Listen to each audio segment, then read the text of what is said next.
As most of you know, we have approached the last couple of years with some caution as we address state and national economic conditions. 2 years ago, we scaled back our strategic plan and focused on a smaller set of core institutional values and priorities. This past year, we weaned ourselves from federal stimulus dollars and absorbed what I hope will be the last round of budget cuts for a long time. As we enter the second year of the state's biennial budget, we can begin turning our attention to a renewed focus on planning for the future. This year, we will resume a more aggressive pursuit of our bold vision to be a leading American university with international reach. In the past academic year, as in every year that I've been president, we have achieved a balanced budget, lived within our means, and made progress on institutional priorities. For the 14th straight year, we achieved a level of enrollment growth that allowed us to sustain a stable financial profile. And we continued to increase our degree productivity, which will be a key measure for us in the coming years.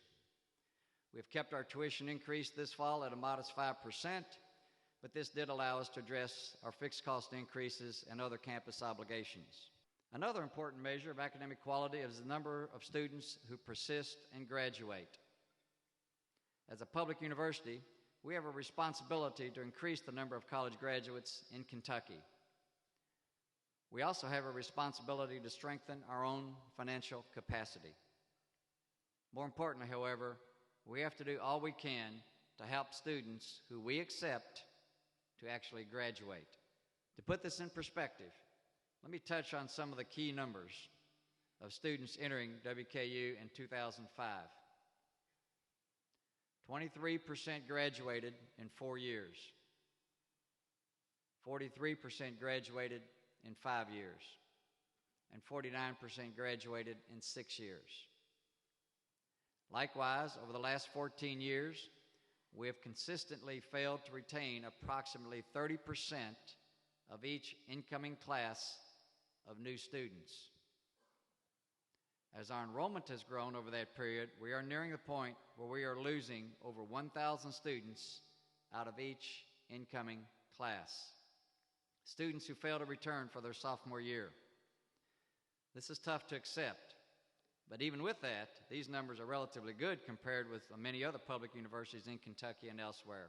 Our focus, however, has to be on how we at WKU respond. Cutting into the 30% attrition of first-year students would boost our budget by millions of dollars each year.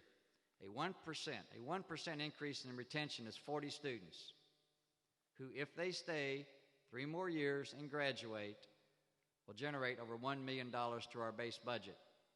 This is money we can devote to operating budgets and compensation. When the state resumes funding for major renovations and new construction, let me underline that, when the state resumes funding for major renovations and new constructions, and it will, we'll be patient, somewhat. Our priority for state-funded capital projects starts with the renovation of the Thompson Complex Center Wing and our planetarium. This will wrap up a decade-long effort to improve our science facilities. We will say goodbye to the Thompson Complex North Wing once the Center Wing has been renovated and expanded. The next priority for state funding will be to build a new College of Business building, followed by the renovation of Grice Hall. When the College of Business building is complete and Grice Hall has been renovated, we will vacate Tate Page Hall and finally say goodbye to that curious round building.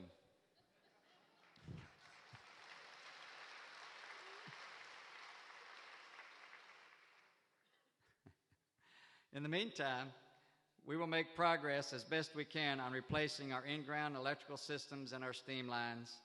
We'll also begin the renovation of the Downing University Center next summer. That project is funded by student fees, and the architectural design work is well underway. The architects will have architectural plans to share with the campus for that project midway through this fall semester. We know that leadership starts with us. The spirit we expect our students to embrace starts with us. Some leaders are born, but most are made. And they're made here on this campus and not by accident. Students need feedback, and they need it in real time. Students will succeed when we are fully engaged with them, no matter what your dimension across this university campus.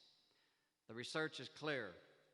Let's rededicate ourselves to building this campus community, to helping our students succeed, and to ensuring a high level of quality in that pursuit.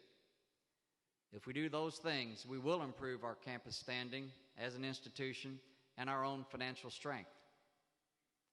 We will also achieve a broad range of documented measures which validate our vision to be a leading American university with international reach.